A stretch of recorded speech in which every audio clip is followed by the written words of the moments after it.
여러분 안녕하십니까? 굿모닝 오늘의 증시 박지영입니다. 안녕하십니까, 홍성길입니다. 뉴욕 증시가 오늘 새벽엔 상호관세 시행을 앞두고 하락했습니다. 여기에 PCE 지표가 시장의 예상치를 웃돈 것도 한몫했죠. 네, 맞습니다. 자, 지금 장이 고용지표 발표를 앞두고 높은 변동성을 나타내고 있는데요. 투자 심리가 이렇게 하방 압력을 받으면서 변동성도 한층 더 높아진 모습입니다. 이런 가운데 또 다른 빅테크 기업인 아마존과 애플도 오늘 성적을 공개했습니다. 시장의 눈높이보다 잘 나왔는데 어제만한 탄력은 보이지 못하고 있는데요. 아마존의 경우에는 가이던스에 대한 실망감이 영향을 줬습니다. 네. 자, 이렇게 기업들의 희비가 엇갈리고 있는 상황인데요. 우리는 이런 상황에서 어디에 주목해야 될지, 그리고 또 투자 전략은 어떻게 세워야 될지 함께 고민해 보시죠. 자, 이제 굿모닝 오늘의 증시 본격적으로 출발합니다.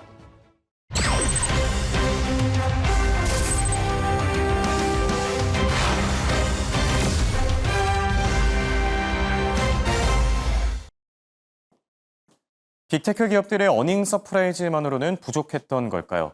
밤사이 미국 증시는 높은 변동성을 나타내면서 결국 일제히 하락 마감했는데요. 다우지수는 0.7% 하락하면서 44,000선에 근접한 상태고 S&P 500 지수도 신고가에서 밀려나면서 0.37% 하락, 그리고 나스닥 지수가 사실 장 초반만 하더라도 1% 넘게 오르고 있었는데 결국 상승분을 모조리 반납하고 0.03% 약보합권에서 거래를 마쳤습니다. 자, 그럼 오늘 장의 전체적인 분위기도 함께 살펴보시죠. 보시는 것처럼 기업들의 희비가 극명하게 갈린 하루였는데요. 특히 11개 섹터 가운데 커뮤니케이션과 유틸리티 섹터가 잘 가준 반면에 반도체주들, 특히 이 장비주들 중심으로 투자 심리가 상당히 부진했고요. 주요 종목 가운데서는 어제 실적을 발표한 마이크로소프트 3.9% 급등했고 또 메타 역시나 11% 급등했었죠. 여기에 장 마감하고 나서 오늘은 애플과 아마존이 차례대로 실적을 발표했는데요. 애플은 현재 호실적 힘입어서 3% 급등 중이고요. 반면 아마존은 가이던스 미스가 나오면서 시간을 거래해서 4% 급락 중입니다. 한편 채권과 외환 시장은 밤사이 발표된 경제 지표들, 특히 물가 지표와 고용 지표를 주시했는데요. 다음 장 통해서 확인해 보시죠. 자, 끈적한 물가 그리고 고용 호조로 9월 금리 인하 기대감이 계속해서 꺾이고 있는 상황인데요. 10년물 국채금리는 소폭 하락하면서 4.327%에서 거래를 마쳤고요. 반면 달러 인덱스 지금 상방 압력을 계속해서 받는 모습인데요. 장중한 때 100마저 돌파하면서 지난 5월 이후 최고치를 기록 중이고 이에 대한 여파로 역외 시장에서 원달러 환율도 현재 1,395원까지 올라선 상태입니다. 그럼 밤사이 외신들이 주목했던 키워드들 하나씩 확인해 볼까요? 오늘 살펴볼 첫 번째 키워드는 상호관세 데드라인입니다. 자, 상호관세 8월 1일부터 발효될 예정이다. 그동안 말도 많고 탈도 많았던 상호관세가 결국 현지 시간 1일부터 시행이 되는데요. 이와 관련해서 백악관 측은 오늘 밤 자정까지 협정이 체결되지 않을 경우 당장 내일부터 상호관세가 체결될 것이라면서 이번 데드라인은 확실하고 추가 연장은 없다고 선을 그었습니다. 여기에 또 트럼프 대통령이 곧 행정명령에 서명할 예정이라고 전했는데 관련 소식들이 들어오는 대로 또 속보로 전해드릴 예정이고요. 자, 이어서 살펴볼 두 번째 키워드는 연준이 중시하는 물가지표죠. 바로 PCE 가격지수입니다. 미국의 6월 PCE 가격지수 전년 대비 2.6% 증가하면서 시장 예상치를 웃돌았는데요. 표를 보시면 상호관세가 처음 언급됐던 4월부터 지금 4월, 5월, 6월 이렇게 3개월 연속 반등 중이죠. 이렇다 보니 월가에서도 스태그플레이션을 둘러싼 경고음이 서서히 커지는 중입니다. 끈적한 물가 때문에 결국에 연준의 금리 인하 압박도 이제 밀릴 것이다 이런 얘기들도 나오고 있는데요. 실제로 CME 페드워치에 따르면 9월 금리 동결 가능성 어제만 하더라도 한 50%에 불과했는데 밤사이 또 60%로 늘어난 상황이죠. 연준이 9월에 과연 금리를 내리게 될지 지켜봐야 되겠고요. 오늘 살펴볼 세 번째 키워드는 베센트 미국 재무부 장관의 발언입니다. 미국과 중국의 무역 합의가 순항 중이다. 여기에 또 협상 타결이 임박했다. CNBC 인터뷰 내용에서 이제 나왔던 발언들인데요. 아직 논의해야 될 세부 사항이 남아 있다면서도 협상 타결이 거의 임박한 상태라고 강조했습니다. 다만 협상 내용과 관련해서 그리고 시점과 관련된 구체적인 내용을 밝히진 않았는데요. 현재 양국은 오는 12일까지 협상을 마무리해야 되는 상황이죠. 과연 두 국가가 협상 카드를 잘 마련할 수 있을지 지켜봐야 되겠습니다. 끝으로 내일장 체크포인트까지 함께 보시죠. 내일은 미국의 7월 비농업 고용 보고서가 발표됩니다. 현재 시장은 고용이 서서히 둔화될 것으로 예상 중인데요. 실업률을 잘 챙겨봐야 되겠고요. 이와 함께 ISM의 제조업 구매 관리자 지수 PMI가 공개되고 또 대표적인 정유주들이죠. 엑슨모빌과 쉐보론의 실적이 공개됩니다. 자, 오늘은 장 마감하고 나서 애플과 또 아마존의 실적을 공개했는데요. 두 기업의 희비가 엇갈리고 있는 상황입니다. 더 자세한 소식들 김은선 아나운서와 체크해 보시죠. 네, 어제에 이어서 오늘도 굵직한 두 기업의 실적 발표가 있었습니다. 어제 두 기업은 모두 웃을 수 있었는데 오늘은 약간 앞서 들으신 것처럼 희비가 엇갈리고 있습니다. 일단 7개 기업 상황부터 전체적으로 점검하고 가시죠. 실적 발표라는 이슈에 흔들리는 시장이라고 요약할 수가 있겠습니다. 이 가운데 테슬라는 앞서 언급된 이후로 3%대 빠지고 있습니다. 앞서 실적을 공개했던 마이크로소프트와 메타의 경우 급등세를 보여주고 있고요. 오늘 장 마감한 이후 실적을 내놓은 애플과 아마존의 경우 실적 발표를 주시하면서 장중에는 보합권으로 장세를 가져간 모습입니다. 그럼 다음 장 통해서 실적 발표 어떻게 나왔는지 확인해 보시죠. 먼저 애플입니다. 실적 어떻게 나왔을까요? 매출과 함께 EPS 모두 수치 자체를 비교해 보시면 좋을 것 같습니다. 매출과 함께 EPS 시장 예상치를 웃도는 실적을 발표했는데요. 일단 앞서 언급드린 이유로 애플은 시간 외, 그러니까 장이 마감하고 나서 실적을 발표했기 때문에 장중에는 보합권으로 0.61% 하락하면서 장세를 가져갑니다.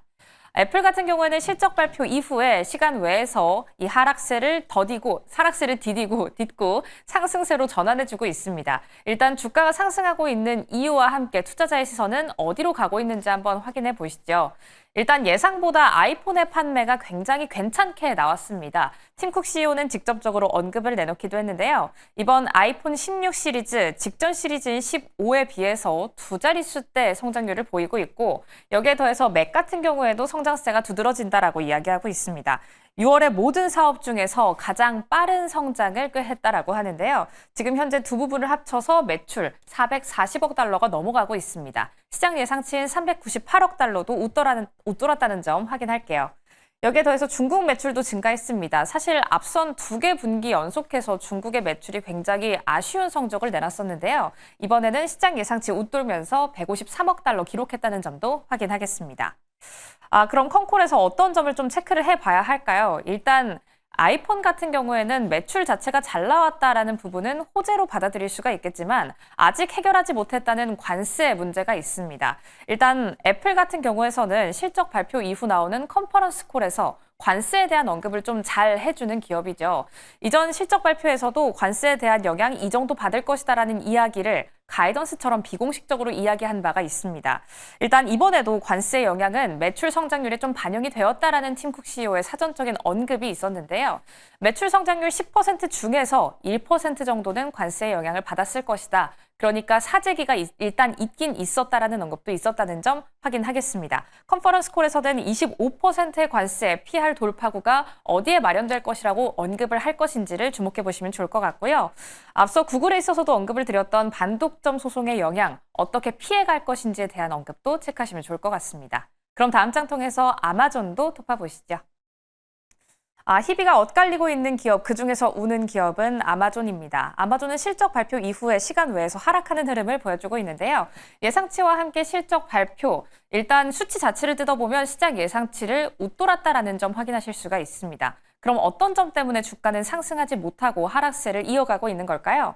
일단 AWS, 아마존 웹서비스의 AI 기술 수요가 증가했다. 이 부분에 있어서 수혜를 어떻게 받았을 것인가를 좀 확인을 했어야 했는데 이에 대한 언급이 구체적으로 나오진 않았습니다. 그럼에도 불구하고 매출과 함께 영업이익은 발표가 됐는데 매출과 함께 영업이익 모두 시장 예상치를 웃돌기는 했다는 점 확인하겠습니다. CEO는 AI에 대한 집중도 우리의 알렉사 AI 플러스로 입증을 하고 있다라고 이야기를 하고 있는데요. 하지만 이러한 언급이 좀 충분치 못했던 탓일까요? 영업이익에 대한 분기별 가이던스를 하향 조정하면서 투자자들은 약간의 불안함을 호소하고 있습니다. 일단 영업이익 가이던스 155억 달러에서 205억 달러 정도로 제시를 했는데요. 시장 예상치는 190억 달러 정도였습니다. 시장 예상치보다는 좀 웃도는 가이던스를 제시했는데 왜 주가는 하락하고 있을까? 올 초의 분위기를 다시 한번 되살려 보셔야 합니다. 올 초에 아마존은 AI 부문에 있어서 1,000억 달러가 넘는 규모를 투자하겠다라고 이야기했죠. 하지만 지금 반기가 넘어가고 있는 현 시점, 지금까지의 영업이익 가이던스가 약간 부진하다라는 점은 투자자들에게 우려를 불러일으킬 수 있겠죠. 1,000억 달러 올해 안에 정말 투자하는 걸까라는 우려감이 섞인 시선을 보내게 될 수 있는 겁니다. 이 부분에 있어서 가이던스에 대해서 하향된 전망치, 지금 현 시점 주가의 하락을 견인하고 있다라고 풀이하시면 좋을 것 같고요. 컨콜에서의 체크포인트 역시나 전자상거래 부문에서 앞서 있었던 프라임데이 매출 수요 어느 정도 반영되었는지 확인하셔야겠고요. 구글과 함께 알파벳에서 이야기했던 자본 지출 규모가 좀 상향 조정됐다라는 점이 다른 기업들의 주가를 상승 견인하기도 했죠. 아마존의 경우에도 자본 지출 규모 다시 한번 이야기해 줄 수 있을 것인지 확인하셔야겠습니다. 지금까지 두 기업의 실적 발표 뜯어봤습니다. 자, 이번엔 미국 증시 투자 전략 세워보는 시간입니다. 송범선 썬투자실장과 함께합니다. 안녕하십니까? 안녕하십니까. 밤사이 미국 증시 아쉽게도 일제히 하락 마감했습니다. 사실 장 초반만 하더라도 분위기가 나쁘지 않았거든요. 마이크로소프트와 메타의 이 호실적임이 입어서 증시 투자 심리도 좋았는데 결국 아쉽게 일제히 하락 마감했는데 오늘 증시 어떻게 보셨죠? 네, 뭐 하락 마감하긴 했지만 그래도 좀 잘 방어를 했다고 좀 보고 있고요. 왜냐하면 유럽 증시가 엄청 급락을 했어요. 네, 그렇죠. 간밤 사이에 유럽 증시 뭐 대표적으로 대부분 뭐 영국, 프랑스, 독일 다들 좀 1% 넘는 약세가 급락세가 나왔었는데 자, 그런 가운데 미국은 빅테크 실적이 그래도 주가 방어에 어느 정도는 성공을 했다라고 좀 판단하거든요. 물론 뭐 장 막판에 좀 밀린 건 있지만 장중에는 나스닥이 플러스를 기록하기도 하는 등 그렇죠. 뭐 괜찮은 시점이었습니다. 그래서 저는 최근에 어제도 그렇고 오늘도 그렇고 계속 빅테크들 실적이 나오는데 뭐 나쁘게 나오는 것도 있긴 하지만 대체적으로 좀 긍정적으로 나오고 있습니다. 워낙에 또 AI 수요라던가 또 이런 큰 첨단 산업에 대한 그렇죠. 흐름들이 좋기 때문에 대부분 다 좋게 나오는 이런 흐름들이 아무래도 이 나스닥을 전반적으로 주가 방어는 해주고 있다라고 네. 좀 판단하고 있고요. 다만 이제 8월 1일인 오늘부터 사실은 그 네. 관세가 발효가 되는 시점이죠. 그렇죠. 네, 전 세계 우리나라도 그렇고 뭐 전 세계적으로 다 그렇기 때문에 뭐 몇몇 유해한 나라들은 있습니다. 뭐 멕시코라던가 몇몇 있는데 몇몇 나라를 빼고는 대부분 8월 1일 날 되기 때문에 오늘부터 뭔가 시장의 흐름이 또 그 전에 것과 네. 그 전에 우리 글로벌 증시의 시장 흐름은 그래도 대부분 좋았어요. 예, 올해 그렇죠. 상반기 때는. 네. 올해 상반기 대부분 좋았는데 또 이번에는 또 약세장으로 전환이 관세 발효 이후 이게 또 뭔가 터닝 포인트가 네. 될 수 있다라는 말씀이신 거죠? 그렇죠. 뭐 트리거 뭐 이런 식으로 될 수 있다라고 보고 그렇기 때문에 지금 유럽 증시 하라고 보니까 어제 좀 밤에는 좀 무섭더라고요. 네, 그래서 그렇죠. 우리가 좀 리스크 관리는 어느 정도 할 필요는 있다 이렇게 좀 말씀드리겠습니다. 맞습니다. 사실 마이크로소프트와 메타가 아니었다라고 하면 오늘 일장 어떻게 버텼을지 참 무섭긴 합니다. 그래도 우주 방어에 성공했다 이런 부분에선 상당히 공감을 하고요. 네. 자, 그럼 이제 장 마감하고 나서 실적을 발표한 기업들 바로 체크해 볼 텐데 오늘은 애플과 아마존이 실적을 발표했죠. 애플 먼저 짚어주실까요? 근데 애플 같은 경우도 발표를 했죠, 이제. 애플 발표했는데 뭐 2분기 어닝 서프라이즈로 나타났습니다. 그래서 시간에서 1%가량 좀 올라가고 있고 이런 점들이 애플 같은 경우 아이폰 16에 대한 그런 판매율이 긍정적이었다라고 말이 나오고 있어요. 그래서 아이폰 시리즈는 계속 나오고 있는데 사실 효율적으로 봤을 때는 막 크게 좋아지는 편은 아닙니다, 사실. 근데 네. 이제 왜냐하면은 뭐 약간 좀 더디다, 발전이 더디다 이런 말이 있는데 어쨌든 애플에 대한 그런 소비자들의 수요 이런 것들은 여전히 견조하다라는 점을 우리가 좀 보실 수 있겠고요. 그래서 이제 매출 같은 경우가 좀 10%, 3분기 10% 올랐다 이렇게 보고 2021년 이후에 최대폭 증가를 했다. 이렇게 좀 나타납니다. 시장을 웃돌았다. 시장 예상치를 이렇게 나타나고요. 자, 그런데 중요한 거는 이 중국 정부에 대한 중국 정부의 이런 보조금이 실적에 또 좋은 영향을 줬다고 좀 말이 나오고 있고요. 네. 다만 이제 AI 쪽이 좀 약간 걸려요. 그렇죠. 그래서 이제 AI가 이제 애플은 좀 약간 더딥니다. 그러다 보니까 다른 회사들에 비해서 AI 발전 속도가 더딘데 실제로 갤럭시와 그 사진 편집, 네. 사진을 편집을 하는 거에 있어서 어떤 3명의 사람이 있어요. 그러면 한 명의 사람을 만약에 사진 내에서 삭제하고 싶다 그러면은 이제 그 비교하는 영상을 봤는데 아이폰에서 한 명의 사람을 삭제하는데 굉장히 많은 시간이 걸립니다. 뭐 네. 한 3분, 5분 정도 걸리면은 갤럭시 최신형에서 한 사람을 삭제하는 데는 한 10초밖에 안 걸리더라고요. 그 깔끔하게 되더라고요. 차이가 상당하네요. 네네. 그래가지고 그런 부분들이 굉장히 시간적으로 이게 UI가 편리성이 좀 떨어진다. AI 부분에서 그러니까 이거는 사진 편집의 예입니다. 근데 사진 편집 안 하시는 분은 상관없는데 그 밖에 다른 AI 예. 쪽도 애플이 좀 약간 뒤처진다라는 평가가 있고요. 자, 그런 점들을 좀 보완을 해야 된다라고 해서 이번에 애플이 말한 게 쿡 CEO가 이제 AI가 이제 우리 시대에 중요하기 때문에 디바이스나 플랫폼 이런 회사 전반에 거쳐서 AI를 통합하겠다라고 그렇죠. 했어요. 그래서 이런 점도 있고 애플 주가는 그래도 저평가된 부분이 있습니다. 그래서 예. 지금 27 올해 많이 빠졌죠. 네, PER이 27밖에 안 되고 최근에 많이 떨어졌기 때문에 괜찮은 흐름이고 다만 이제 관세 영향이 좀 받을 수밖에 없어요. 애플은 그렇죠. 중국에 공장이 많다 보니까 90% 이상의 공장이 있습니다. 그러니까 이거를 인도 쪽으로 옮긴다라는 말은 있는데 지금 어떻게 될지는 좀 더 지켜봐야 되는 부분이고요. 올해 나스닥이 10% 주가 상승한 데에 비해서 애플은 오히려 하락을 했습니다. 뭐 17%가량 하락했기 때문에 네. 그래도 이제 실적 부문은 괜찮게 나왔다는 거는 좀 상당히 긍정적이다라고 저는 보고 있고요. 그래서 이런 부분은 애플이 좀 앞으로 저는 뭐 이런 저평가된 부분들 이런 것들이 이 AI만 어느 정도 극복을 하고 한다면 애플의 네. 브랜드 가치는 좀 꾸준할 것이다 이렇게 좀 판단하고 있습니다. 네. 자, 애플의 주가 흐름 현재는 이 시간 외 거래에서 상승폭이 좀 축소되면서 강보합권 정도에서 거래가 되고 있고요. 자, 바로 이어서 아마존을 살펴볼 텐데 아마존 지금 주가가 생각보다 많이 빠져서 놀라웠거든요. 아마존 네. 어떻게 보시죠? 아마존은 약간 실적이 좀 엇갈리긴 합니다. 네. 그래서 지금 뭐 2분기 근데 2분기 매출과 주당 순이익은 시장 예상치보다는 상회하긴 했어요. 자, 그래서 이런 점들은 뭐 긍정적인데 뭐 어쨌든 둘 다 뭐 괜찮긴 하지만 아마존이 빠지는 것들 뭐 이런 점들은 지금 아마존 사업 이제 아마존 웹 서비스라고 하죠. AWS. 네. 이게 이제 지금 크게 뭐 두각을 나타내지를 못한다 뭐 이런 말들도 나오고 있고요.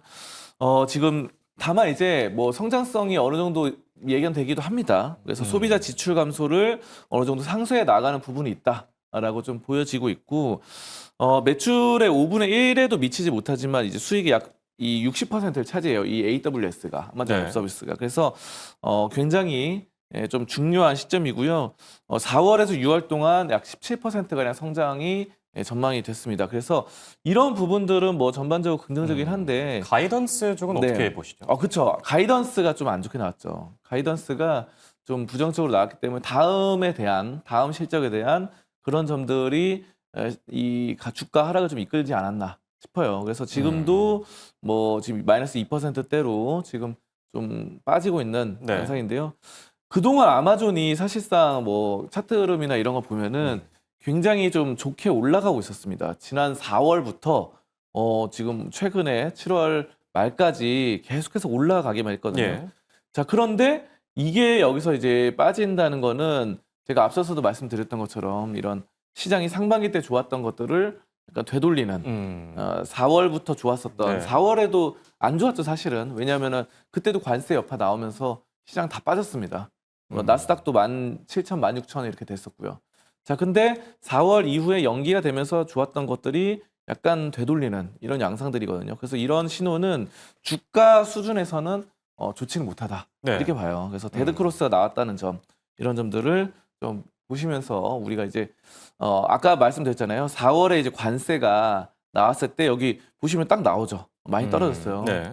이때 아마존뿐만 아니라 대부분의 그 나스닥 빅테크도 다 떨어졌습니다. 네. 그래서 빅테크가 뭐 나스닥 17,000포인트 아래로 이렇게 내렸었는데 지금은 굉장히 높잖아요. 지금 뭐 사상 최고가를 경신하는 최고의 오늘은 좀 약간 빠졌지만 흐름들인데 어쨌든 이런 것들이 관세 여파가 나왔기 때문에 다시 한번 지금 관세가 좀 불거지면은 네. 이렇게 좀 빠질 가능성은 있다. 그러니까 좀 조심하자 이렇게 좀 말씀드리겠습니다. 그러면 지금 이렇게 조정을 받았을 때 추가적으로 매수를 하거나 들어가는 건 좀 부담스러운 자리일까요? 저는 약간은 좀 더 빠진 다음에 조금 더 지켜보는 게 추가 매수를 하는 게 좋을 것 같아요. 왜냐하면은 이제 막 8월 1일 오늘부터 약간 시작하는 네, 그런 그렇죠. 양상이라서 뭐 우리나라 같은 경우는 이제 15%도 낮추긴 했죠. 예. 우리나라는 뭐 25%에서 15% 낮추긴 했는데 우리나라도 이제 투자금이 상당히 좀 큰 편이고요. 예, 그렇죠. 3,500억 달러면은 굉장히 일본 대비 GDP 이렇게 비교해 보면은 네. GDP는 한 인구 수가 일본이 많아서 한 2배 이상 차이 나더라고요. 근데 이제 일본이 5,500억인데 우리는 3,500억이면 상당히 좀 큰 자금을 투입했기 때문에 이게 좀 더 100% 긍정적이다라고 보기는 힘들 것 같아요. 제가 봤을 때는. 근데 네. 이제 다른 나라들은 더 안 좋은 나라들이 있습니다. 뭐 예를 들어서 브라질은 그냥 50% 그렇죠. 때려 맞아가지고 거의 뭐 타격이 너무 크거든요. 그리고 캐나다도 35%예요. 네. 그래서 뭐 멕시코도 약간 연기를 하긴 했지만 그런 점들이 아직 불확실성이 남아있는 국가들이 엄청 많기 때문에 지금 전 세계적으로 이런 나라들과 미국이 또 거래를 해야 돼요. 어쩔 수 없이. 네. 미국도 타격을 받습니다. 그래서 제가 봤을 때는 지금 8월 1일 이후로 상당히 전 세계 글로벌 증시가 어제 유럽 증시가 많이 떨어졌듯이 또 우리나라도 어제 보면은 뭐 자동차주 엄청 떨어졌더라고요. 네. 그 자동차주가 또 유럽이나 유럽연합이나 일본 대비해서 유럽연합 일본은 2.5%가 원래 기본 깔려 있었어요. 그러다가 15% 올랐는데 우리나라는 한미 FTA를 0이었는데 그렇죠. 15% 되다 예, 보니까 맞습니다. 이게 경쟁적으로 뭐 우리나라 자동차가 좀 불리하다. 예전에 비해서 예. 이렇게 불리하다. 이런 점들이 대두되면서 이런 게 각국마다 다 있어요. 다른 우리나라뿐만 아니라 미국도 마찬가지입니다. 미국도 비싸게 사오는 게 있고 그렇기 때문에 다 불리해져가지고 글로벌 정시가 좀 빠질 수 있다. 저는 이렇게 좀 판단하고 있습니다. 네, 그럼 앞으로 이 상호 관세가 발효되는 시점부터 증시 변동성이 좀 높아질 거라고 보시는 게 맞을까요? 네, 뭐 저는 위아래로 좀 큰 네. 폭의 조정세와 또 반대로 또 급등세, 반등세도 또 크게 나타날 것이다. 저는 오히려 좀 재밌어질 것 같아요. 그래서 네. 사실 그동안 최근에 이제 7월 동안에는 그렇게 막 시장이 막 오르진 못했거든요. 엄청난 뭐 급등세가 있거나 그러진 않았죠. 예. 그러지 않아가지고 좀 재미없다라는 말들도 많았었는데 투자자들 사이에서. 근데 이제는 차라리 떨어지더라도 확 떨어지고 또 반등도 그때 코로나 때처럼 예. 2019년, 2020년 때 코로나 때는 정말 이렇게 막 떨어졌다가 금방 또 크게 튀어 올랐잖아요. 그렇죠. 네, 그런 장세가 되면은 또 돈 벌 수 있는 기회는 증시에서 많이 열려 있다 이렇게 좀 판단하고 있습니다. 네. 부디 좀 재밌는 쪽으로 좋은 쪽으로 이 네. 재밌는 장세가 펼쳐졌으면 좋겠고요. 자, 특징적인 기업들도 하나씩 체크해보면 좋을 것 같은데 페라리가 오늘 좀 눈에 띄었다고 해요. 어떤 이슈들이 있었죠? 페라리도 역시 실적 발표를 했는데 네. 지금 굉장히 많이 떨어졌습니다. 예. 최악의 낙폭이 2016년 상장 이후로 최악의 하락폭을 좀 기록했다 이렇게 좀 나타나거든요. 12%가량 떨어졌고 이런 부분들이 지금 미국에서 제품 가격을 다시 인하하겠다고 발표하면서 매도세가 쏟아졌습니다. 자, 그래서 지금 페라리가 견조한 성과를 좀 내고 있지만 판매량, 판매 단가 이런 것들이 지금 어떻게 유지가 될 수 있느냐 이게 좀 문제인데요. 지금 자동차죠. 페라리는 정말 명품 자동차인데 유럽 연합에 대한 관세, 자동차 관세를 부과한 뒤로 모든 차량의 가격을 최대 10% 인상한다고 했었어요. 근데 가격을 올리겠다고 했는데 지금 유럽 연합하고 미국이 관세 합의했잖아요. 그러면서 관세율을 올린다고 하다가 다시 또 낮췄습니다. 그러면서 지금 가격 인상을 철회했어요. 그러니까 가격을 올려야 자동차 기업이 이제 좀 잘 팔릴 것이다 이런 말들이 나오는데 이게 자동차 가격을 안 올린다고 하니까 그런 소비자들의 실망감. 소비자들은 좋아하죠, 사실. 소비자들은 비싼 거 싫어하죠. 그렇죠. 근데 투자자들은 또 이해가 다르잖아요. 예. 투자자들은 가격을 올려야 좀 비싸게 팔아먹고 이 매출이나 영업이익이 올라가기 때문에 이런 점들이 실적에 안 좋게 반영될 것이다, 다음에는. 이런 것들 때문에. 결국은 관세가 문제입니다. 관세로 인해서 벌써 미국 주식에서도 이렇게 직격적으로 타격을 입는 기업이 나오죠. 그 첫 번째가 또 페라리가 아닌가 싶습니다. 그래서 좀 이 관세 여파 8월 1일부터 시작하는 거 상징적으로 이 페라리가 좀 자동차 관세, 뭐 우리나라도 그렇고 미국도 그렇고 지금 난립니다. 이 관세 때문에. 그래서 관세 여파로 가격 때문에 좀 직격탄을 맞았다 이렇게 좀 페라리는 보도록 하겠습니다. 네, 알겠습니다. 자, 끝으로 오늘장 관심주로 CVS 헬스를 준비해 주셨는데 실적을 발표했는데 장 초반만 하더라도 또 주가가 괜찮았는데 막판에 상승분을 거의 다 반납을 했거든요. CVS 헬스 어떤 모멘텀이 있을까요? 네, 그렇죠. 2분기 실적이 이제 시장 예상치를 웃도는 모습이 나왔고요. 그래서 6%가량 급등을 했었는데 지금 또 다시 눌렸어요. 근데 이런 눌리는 거는 제가 봤을 때는 시장이 일시적인 또, 뭐 조정인 거죠. 뭐 나스닥이 전체적으로 눌리고 다우도 눌리고 하면서 같이 눌린 것 같고요. 전반적인 실적은 견조합니다. 그리고 헬스케어 기업들에 대한 뷰는 저는 좋게 보고요. 지금 이 기업은 이제 건강 솔루션 회사입니다. 그래서 약국 이런 쪽에서 많이 하고 있어요. 그래서 처방전을 조제하고 약국 환자를 관리한다. 그래서 진단 검사, 예방 접종 관리 이런 것들을 잘하고 있는 시점입니다. 그래서 약국 쪽으로 이런 점들은 되게 안정적인 사업이거든요. 그래서 헬스케어와 건강 관리 이런 쪽은 사실 미국도 이제 건강 관리 해야죠. 예, 굉장히 그렇죠. 또 좀 건강 관리 해야 되니까 미국이 또 잘 사는 나라임에도 불구하고 수명이 길지가 않아요. 그래서 그런 건강에 대한 점들을 계속해서 나오고 있고 말이 나오고 있고 정책적으로도 지원이 나오기 때문에 저는 CBSS가 장기적으로 봤을 때 이 노후화되는 사회에서 굉장히 중요한 시점이다 이렇게 좀 네. 보고 있습니다. 네, 미국인들의 건강까지 생각해주는 실장님의 네. 의견 잘 들었습니다. 자, 지금까지 도움 말씀의 송범선 썬투자실장과 함께했습니다. 감사합니다. 감사합니다.